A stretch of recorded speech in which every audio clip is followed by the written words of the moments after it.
6 runners will step out for the J NEL yard on Friday.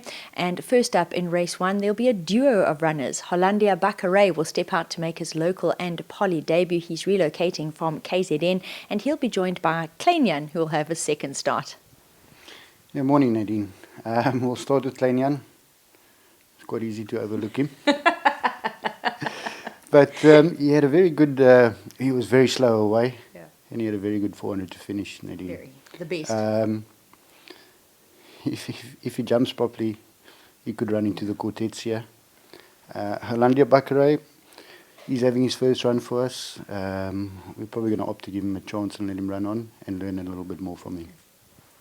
Blind Faith will run in race 4. Now, last time out, she dictated to leave the maidens. Yeah, it was over 1900, but she was also the fastest finisher on the day, so she did accelerate right through. Coming back in trip a little bit, unfortunately, but not a bad place to start. First run out the maidens. Hopefully she won't get too far out of the ground and show a similar kick.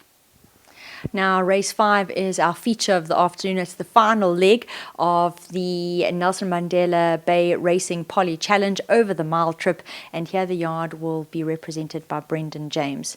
Now, he is in strong form. He may be out at the weights, but he loves course and distance, and he's not to be underestimated.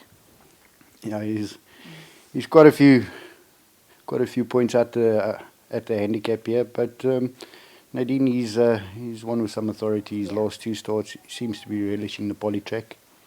Look, Pingwe, he's got to come back to form sometime. It's going to happen, and you know we know he's a good horse.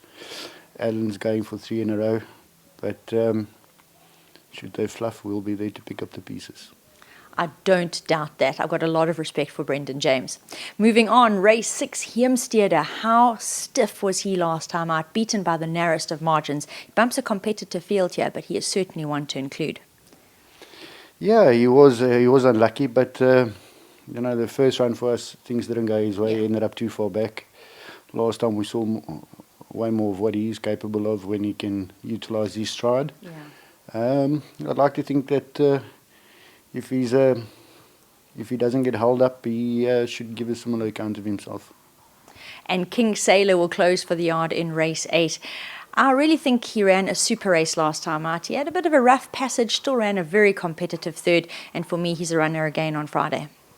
Yeah, Nadine, he didn't have it all his own way. He, unfortunately, as with every last race at Fairview, it's probably the most open on the day. Number of horses there with chances, but he is one of them. Have to agree, we always save quite the lucky packet for the last race. It could go any direction, but King Sailor is not one to leave out.